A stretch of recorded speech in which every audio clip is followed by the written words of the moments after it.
أما بعد فقد قال الله تبارك وتعالى في كلامه المجيد والفرقان الحميد. أعوذ بالله من الشيطان الرجيم. بسم الله الرحمن الرحيم.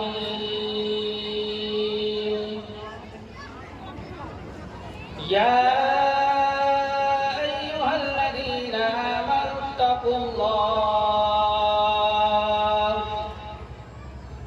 وقال الله تبارك وتعالى في مقام آخر: يا أيها الذين آمنوا.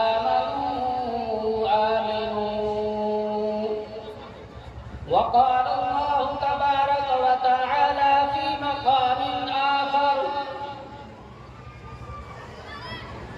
ألهاكم التكاثر حتى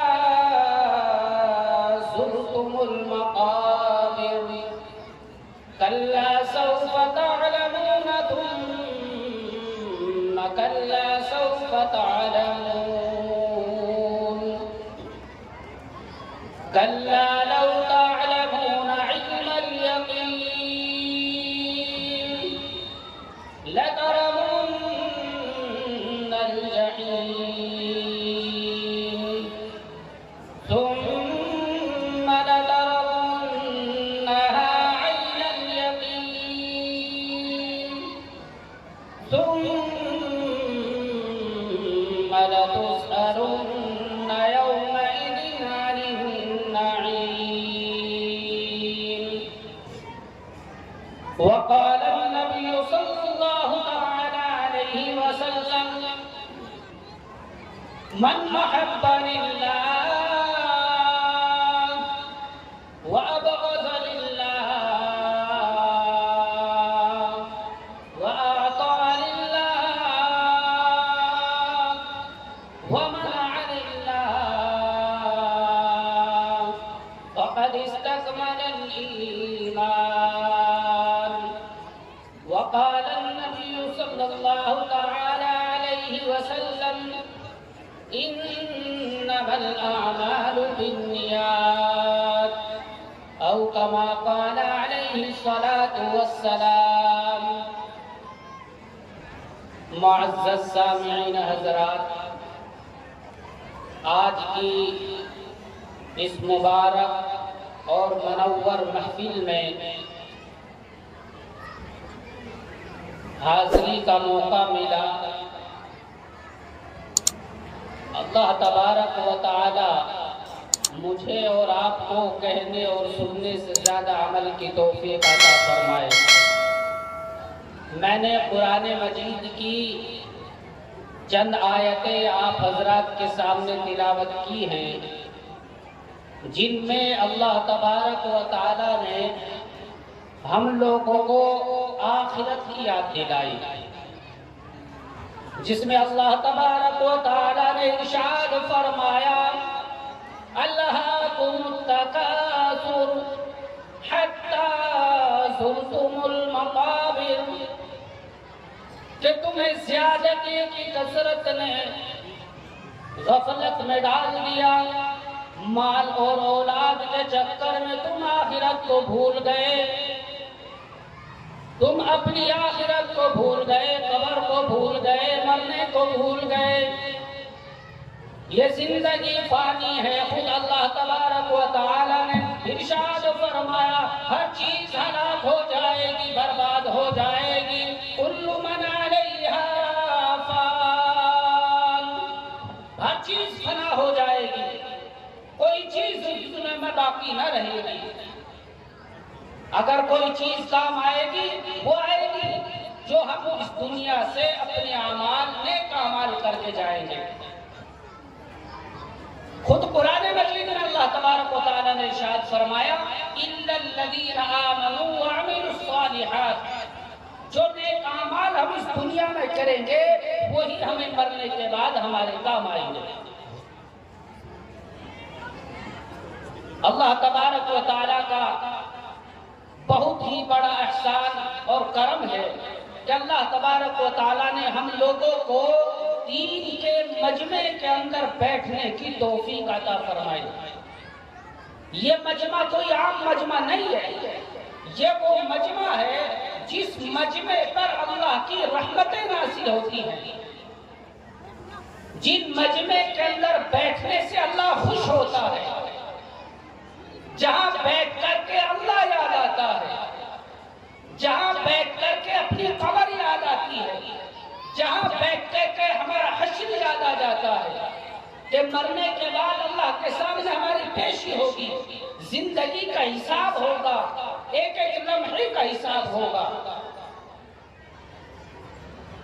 ایک مرتبہ علماء نے لکھا ہے کہ پھلک شریف کے اندر ایک گاؤں، مظفر نگر کے اندر ایک گاؤں ہے پھلک، وہاں کا ایک واقعہ لکھا ہے کہ ایک مرتبہ دو چھوٹے چھوٹے بچے، ایک کا نام ایک چھوٹا بچہ تھا، ایک بڑا بچہ تھا، وہ دونوں ایک کے گھیر میں کھیلنے کے لیے چلے گئے۔ جب وہ گئے تو وہ اس گھیر کے اندر ایک چھپر لگا ہوا تھا، اس چھپر کے آس پاس وہ بچے کھیل رہے تھے۔ کھیلتے ہوئے ایک بچے کا نام سعود تھا اور دوسرے بچے کا نام مسعود تھا۔ بچے کھیلتے ہوئے چھوٹا جو بچہ تھا سعود، اس سے ایک دن کا چھپر سے نکل آیا، کھیلتے ہوئے بلی پہ ہاتھ لگا اور ہاتھ ڈلتے ہی چھپر ہلا اور ہلتے ہی وہ دن کا نیچے گر پڑا۔ جب وہ نیچے گرا تو سعود، وہ جو چھوٹا بچہ تھا، رونے لگا، پھلکنے لگا۔ بڑا بھائی مسعود دوڑ کر کے آیا، نہ جانے میرے بھائی کا کیا ہو گیا، کیا پریشانی ہو گئی۔ دوڑ کر کے آیا، پوچھا بھائی کیا ہوا، کیوں رو رہے ہو، کیا پریشانی ہو گئی۔ اس نے بتایا کہ بھائی میں کھیل رہا تھا، کھیلتے ہوئے میرا ہاتھ بلی پر لگا اور بلی پر جیسے ہی لگا اوپر چھپر میں سے ایک تنکا نکل کر کے نیچے آ گیا۔ میں یہ سوچ رہا ہوں کہیں ایسا نہ ہو اللہ کے یہاں پکڑ ہو جائے، اللہ تبارک و تعالی ہماری پکڑ کر دے۔ جب اس بچے نے، ایک سعود چھوٹا بچہ جب یہ بات کر رہا تھا کہ ان کا نکل آیا اور اس کی وجہ سے اللہ تبارک و تعالیٰ نہ پوچھ رہے کہ تم پھلا کے گھیر میں کھیل رہے تھے اور کھیلتے ہوئے تم نے بغیر پوچھے اس کے یہاں کھیلا اور کھیلتے ہوئے وہ چھپر تم نے گرا دیا، یعنی چھپر کا تنکا گرا دیا، اللہ کو میں کیا منہ دکھاؤں گا، اللہ کو میں کیا منہ دکھاؤں گا۔ بچے نے سنا، بڑا بھائی مسعود، اس نے جب یہ الفاظ سنے کہ اللہ کے سامنے پیشی ہوگی، اللہ تعالیٰ حساب اور کتاب لے گا، وہ بھی رونے لگ گیا، روتے ہوئے اپنی ماں کے پاس پہنچے۔ سعود بھی اور مسعود بھی دونوں بھائی اپنی والدہ کے پاس پہنچے اور جا کر کے عرض کیا، اماں جان ہم پھلا کے گھیر میں کھیل رہے تھے اور کھیلتے ہوئے ہمارے چھوٹا بھائی سعود سے بلی پر ہاتھ لگا اور تنکا نیچے نکل کر گر گیا، ہم یہ سوچ رہے ہیں کہ کل کو آخرت میں اسی وجہ سے ہماری پکڑ نہ ہو جائے۔ اگر آج کل کا ماحول ہوتا، ہم اور آپ ہوتے تو ہم کہتے کہیں تم نے پورا چھپر نہیں گرا دیا، کہیں تم نے مکان کو نہیں گرا دیا، کہیں تم نے اس کو بلی کو نہیں گرا دیا۔ ایسے چھوٹے موٹے کام تو ہوتے رہتے ہیں، کوئی مسئلہ نہیں ہے، جاؤ اور تم دوسری جگہ جا کر کے کھیلتے۔ لیکن نہیں، انہیں تربیت کرنی تھی اپنے بچوں کی، ان کے ذہن کے اندر یہ بات ڈالنی تھی کہ کل کو حشر کا میدان ہوگا، ایک ایک لمحے کا حساب ہوگا، ہر چیز کا حساب ہوگا، ان کے ذہن میں یہ بات بٹھانی تھی۔ اس وجہ سے ان کی والدہ نے کہا کہ ہم بیٹے بالکل صحیح کہہ رہے ہیں، کہیں ایسا نہ ہو کہ میری بھی پکڑ ہو جائے، تمہاری بھی پکڑ ہو جائے، تمہارے والد کی بھی پکڑ ہو جائے۔ اس وجہ سے جس کا وہ چھپر ہے، جس کا وہ گھیر ہے، وہاں جاؤ اور جا کر کے ان سے معافی مانگ لو۔ اگر تم نے معافی نہ مانگی تو یاد رکھنا تمہاری پکڑ ہوگی، میری پکڑ ہوگی، تمہارے والد کی پکڑ ہوگی، اور اسی وجہ سے اللہ تبارک و تعالی ہم لوگوں کو جہنم میں نہ پھینکتے۔ جاؤ بیٹا ان سے معافی مانگ کر کے آؤ۔ اگر ہم اور آپ ہوتے، ان کے والد ہم اور آپ ہوتے، تو نہ جانے کیسی کیسی ہمارے پاس ذہن میں آتی کہ کہیں نقصان نہیں ہوا، کوئی اتنا بڑا مسئلہ نہیں ہے، دوسری جگہ جا کر کے کھیل لیں۔ لیکن نہیں، تربیت کرنی تھی، ان کے اندر ایمان کو ڈھالنا تھا، انہیں ایمان والا بنانا تھا، انہیں اللہ والا بنانا تھا، انہیں ایسا بنانا تھا کہ جنہوں دیکھ کر کے اللہ یاد آ جائے۔ دونوں چھوٹے بچے دونوں گئے، اور جس کا وہ چھپر تھا، جس کا وہ گھر تھا، وہاں جا کر کے وہ پہنچتے ہیں اور آواز دیتے ہیں، کنڈی کھٹکھٹاتے ہیں کہ کوئی ہے، اس گھر کا مالک جو ہے وہ باہر آئے۔ وہ کنڈی کھٹکھٹا رہے ہیں دونوں بچے، اور رو رہے ہیں، بلک رہے ہیں۔ جب وہ بار بار دستک دی جاتی ہے، بار بار آواز لگائی جاتی ہے، تو ایک بوڑھی ماں، بوڑھی والدہ نکل کر کے باہر آتی ہے اور آج دیکھتی ہے کہ دو چھوٹے چھوٹے معصوم بچے ہیں اور رو رہے ہیں، بلک رہے ہیں۔ آخر وجہ کیا ہے ان کے رونے کی؟ وہ باہر نکل کے پوچھتی ہے کہ بچوں، کیا وجہ ہے تمہارے رونے کی؟ تم نے کوئی نقصان نہیں کیا، تم نے کوئی مجھے نقصان نہیں پہنچایا، تم نے مجھے کوئی برا بھلا نہیں کہا، تم ہمارے پاس نہیں آئے، تمہارے رونے کی وجہ کیا ہے؟ کیا معاملہ ہے؟ وہ دونوں بچے کہتے ہیں، اماں جان، ہم آپ کے فلاں گھر میں کھیل رہے تھے، میرا چھوٹا بچہ سعود یہ بھی کھیل رہا تھا، اور کھیلتے ہوئے اس کا بلی پر ہاتھ لگا، اور بلی پر ہاتھ لگتے ہی وہ چھپر کا تنکا نکل کر گر گیا۔ کہیں ایسا نہ ہو اسی وجہ سے اللہ تعالیٰ ہماری پکڑ کر لے، میری والدہ کی پکڑ کر لے، میرے والد کی پکڑ کر لے، میرے خاندان کی پکڑ کر لے، میں بھی جہنم کا ایندھن بن جاؤں، میرے والد بھی جہنم کا ایندھن بن جائے، میرے والدہ بھی جہنم کا ایندھن بن جائے۔ اس وجہ سے میں ڈر رہا ہوں، کیونکہ میں نے سنا ہے اللہ تبارک و تعالیٰ نے ارشاد فرمایا، یا ایھا الذین آمنوا قوا انفسکم واہلیکم نارا وقودها الناس والحجارہ۔ اللہ تبارک و تعالیٰ نے پتھر اور انسان کو جہنم کا ایندھن بنایا ہے۔ میری بوڑھی اماں، ہم اسے چاہتے ہیں کہ ہم جہنم کا ایندھن نہ بنیں، اس وجہ سے ہم آپ کے پاس آئے ہیں، اس وجہ سے ہم آپ کے پاس آئے ہیں، اسی وجہ سے ہمارے رونا ہے، اسی وجہ سے ہماری پریشانی ہے۔ ہم نہیں چاہتے کہ ہماری وجہ سے ہماری والدہ جہنم میں چلی جائے، جہنم کا ایندھن بن جائے، ہماری وجہ سے میری والدہ کی پکڑ ہو جائے، میرے والد کی پکڑ ہو جائے۔ میں نہیں چاہتا کہ میری وجہ سے میرے والد کو اور میری والدہ کو آخرت کے اندر حشر کے میدان میں رسوائی کا سامنا کرنا پڑے، ہماری وجہ سے شرمندگی کا سامنا کرنا پڑے۔ میں نہیں چاہتا کہ میری وجہ سے ہو، ہم دونوں بچوں کی وجہ سے ہو۔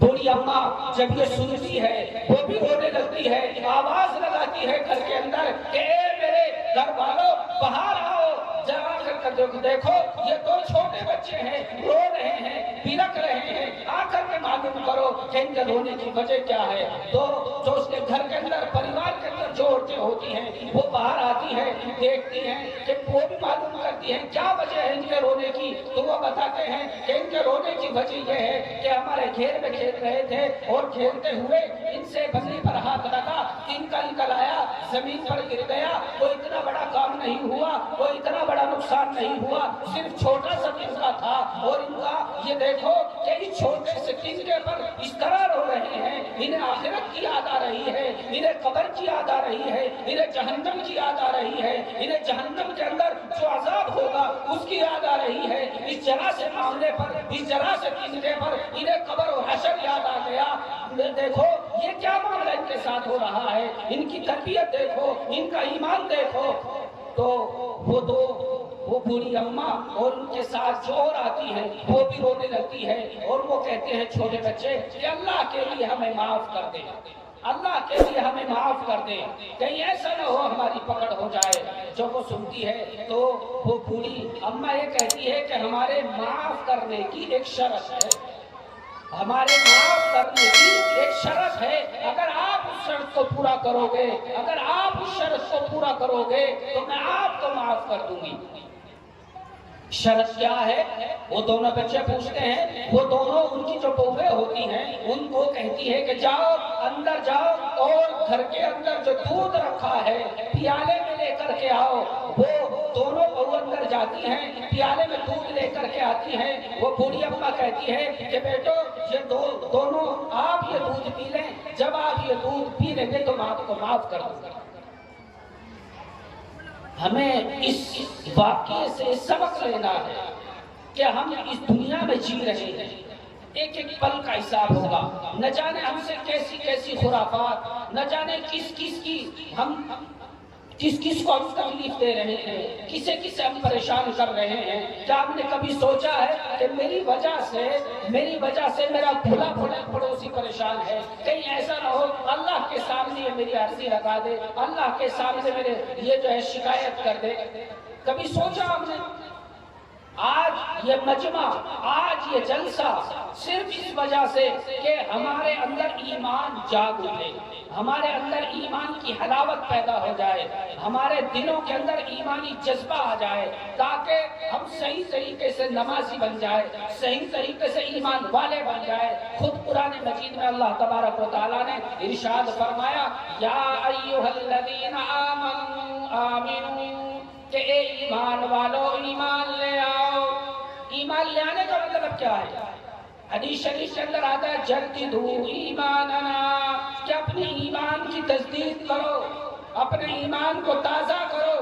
جس طریقے سے انسان کے کپڑے میلے اور کچیلے ہو جاتے ہیں، جس طریقے سے انسان کے کپڑے گندے ہو جاتے ہیں، اسی طریقے سے انسان کا ایمان کمزور ہوتا چلا جاتا ہے۔ اس وجہ سے اس ایمان کے اندر تجدید کرنے کے لیے، اس ایمان کو تازہ کرنے کے لیے یہی مجلسیں لگائی جاتی ہیں۔ انہی مجلسوں کے اندر ایمان کی ایک تازگی پیدا ہوتی ہے۔ اللہ تبارک و تعالی ہمیں اور آپ کو کہنے اور سننے سے زیادہ عمل کی توفیق عطا فرمائے۔ وآخر دعوانا ان الحمد للہ رب العالمین۔